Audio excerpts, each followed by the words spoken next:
Side Hustle School listeners, welcome back. I'm Chris Gillibo, and here we are at the end of week number 6. Now, over here, I'm in the midst of the Side Hustle School workshop series.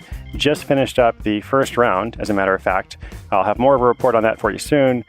Just finished up Vancouver and Seattle, and today I'm back in my hometown of Portland, Oregon, and we'll put together some photos and a fun video so that you can see more of what it's all about. Now, speaking of that, some people have asked what's coming next in the workshop series. Well, I do hope to be in probably 8 to 10 more cities in the next couple of months. And as soon as we know what they are, we'll announce them on the site. I just put a couple others up the other day. And then if you're not in one of those 8 to 10 cities, well, later this fall, I'll have a major tour to dozens of different cities. And I'm really excited about that. Over the past 9 years, I've built my blog first, Art of Nonconformity, and now Side Hustle School, all on personal relationships. So if you and I have not had a chance to meet yet, I'd love to be able to do that before the year is over. Now, before we do today's recap, I've got a couple of listener questions that I want to answer.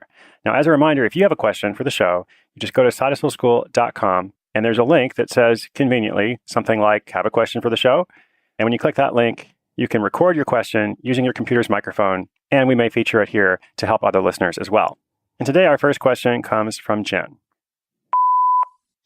Hi, I'm Jen from Rockwall, Texas. I'm considering starting a side hustle, but I'm not sure I want to go at it alone. Is it a good idea to have a partner? What are some do's and don'ts of collaborating with a friend? Well, Jen, great question. Thank you so much for listening. Should you start your side hustle with a partner? This is one of those questions where it's hard to just answer yes or no, because obviously some people do it one way and some people do it the other way. I would say, generally speaking, if you're out there and you're trying to figure out what your idea is and how you're going to pursue it, and you don't necessarily have a partner already identified, or you're not talking these things through with somebody that you plan to start a business with, then all things being equal, you should start it on your own. And maybe you'll get help from other people along the way, but it is your hustle. If you are working on this with someone else, that's totally fine and can be successful as well. But to go to Jen's point about do's and don'ts, I would say wherever possible, try to pick a partner who has different strengths than you do. Try to pick someone who's good at the things that you're not, and vice versa. And wherever possible, see how you can divide areas of responsibility. So it's not just kind of two people working on the same things all the time.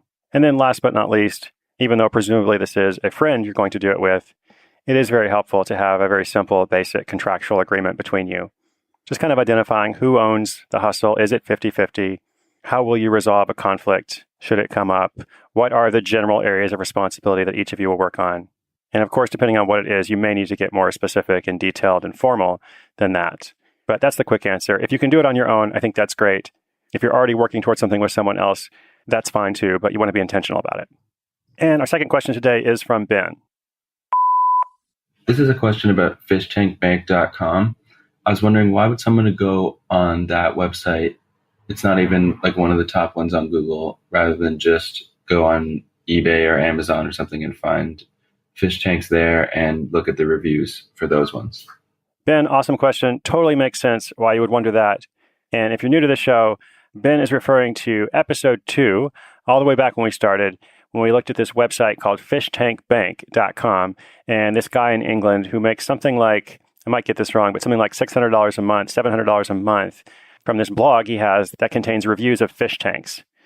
And he set up this website a couple of years ago and hasn't touched it recently, but it continues to earn that level of Amazon.com affiliate commissions every month. So you could hear more details in that story, episode 2. But to answer Ben's question, so the thing is, the way some of us shop, like I'm pretty conditioned to go directly to Amazon.com, and Ben may be as well. So if I'm going to buy a fish tank, that is probably where I'm going to go first. But lots of other people, they're first going to go to Google and just type in a certain phrase. And they might type in, fish tank review, but just as likely they're going to type in something else. They might mention the brand name of a fish tank they've seen. They might mention the size of the fish tank. They might mention a certain kind of fish tank for guppies, fish tank for goldfish. Might be some other related phrase. So when we say that fishtankbank.com ranks well in Google, it doesn't necessarily have to rank well for the phrase fish tank. It could be anything else. And so then when people click those links and they go and read those reviews, that guy, as I recall, was really passionate about his subject, and that passion kind of shone through, provided lots of detailed information. Then it was only natural that a certain percentage of those visitors would then click through to Amazon and then ultimately make a purchase. So again, even if a large percentage of people goes directly to Amazon or whatever the site is, there still very much is a market for niche review sites, especially in areas with low competition like fish tanks. So I hope that's helpful. Ben, thanks so much for listening. All right, so when we look back on the episodes this week, a few things stand out. We began with episode 36, which was all about the fitness pole dance studio that grew into a six-figure business with multiple locations. And in that story, I really love how Sarah grew that business over, I think it was about 5 or 6 years. So it was not one of these projects you hear about that was successful right off the bat. It wasn't an online business. It was something that she really had to kind of pour her heart into. But she did, and it took hard work and dedication, but now it's a huge success. And as you know, if you heard that episode, she did eventually quit her job to go full-time into that hustle.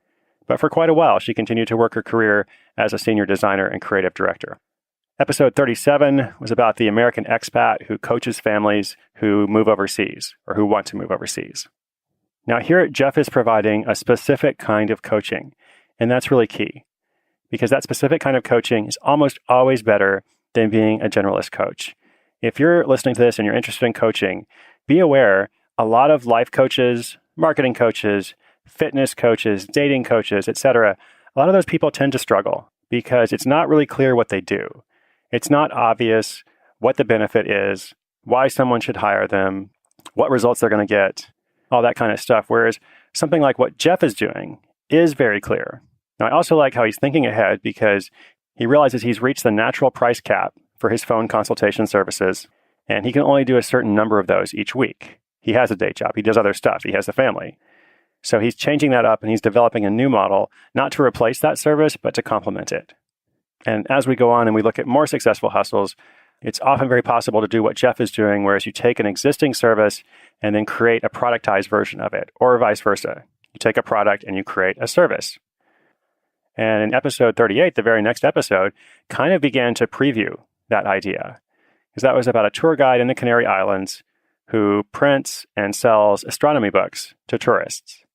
So she's still doing her tour guiding, but she also has this product, this book, that she sells as well. Episode 39 was an early look at software as a service, which is called SaaS, and recurring revenue. So we looked at this live Snoop service that helps parents monitor their kids' internet use. This was an early stage hustle. It wasn't making a ton of money, but I wanted to profile it because I think it has potential to, first of all, and I want you to begin to think about recurring revenue. And as you build your hustle, think, how can you get paid not just once, but over and over, which is an increasingly common model these days. So it's not like you'd be the first one doing it. It's not like it's something totally strange and weird.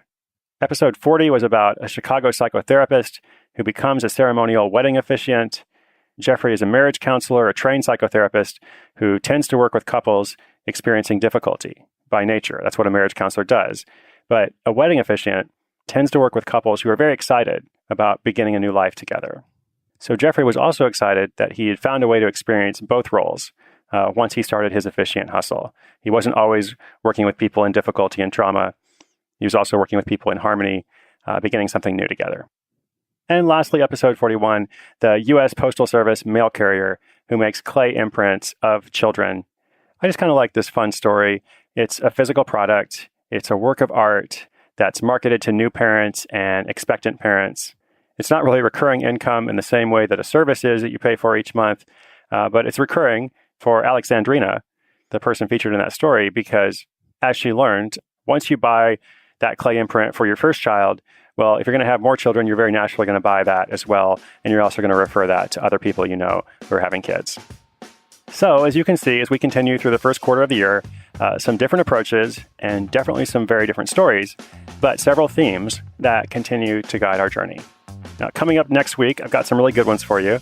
I've got the story of a down and out writer who makes less than a McDonald's employee, but creates a course that earns $100,000 in less than 9 months. That's pretty cool. There's also a designer who sets out to reinvent a particular item of clothing that most women wear every day and often find uncomfortable. And, not kidding, I've got the story for you of someone who drop ships live crickets across America. Now, I've decided that every 2 weeks on the show, there should be some kind of animal story. So we have covered saddles for pet chickens in episode 10, Airbnb for dogs, episode 17, but somehow your host has let more than 20 episodes go by without any featured animals. So I apologize for that, but I assure you, that this story about dropshipping live crickets will make up for it several times over.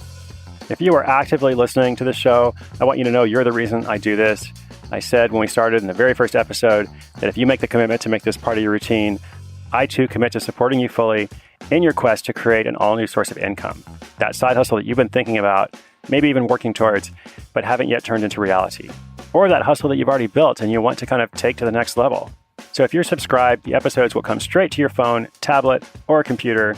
You can listen however you like on the website, sidehustleschool.com, directly in iTunes, in whatever player or service you prefer. And speaking of that, if you're enjoying the show, I only ask once a week, but if you're enjoying the show, I'd be very grateful if you'd leave a quick rating and review in iTunes in particular, or your favorite service if it's not that. That would be super awesome, and it will also help other people discover the show. You can find show notes, resources, occasionally other surprises every day at sidehustleschool.com. You can also write to me there, submit a question for the show, or if you know a story that we should feature, you can tell me about it. And in every episode, I always mention that inspiration is good, but inspiration combined with action is so much better. So I want you to take action, and I look forward to hearing about you doing that. Episodes are uploaded every day at 6:01 a.m. Eastern Time. I'm Chris Guillebeau. This is Side Hustle School. I hope to see you every day next week.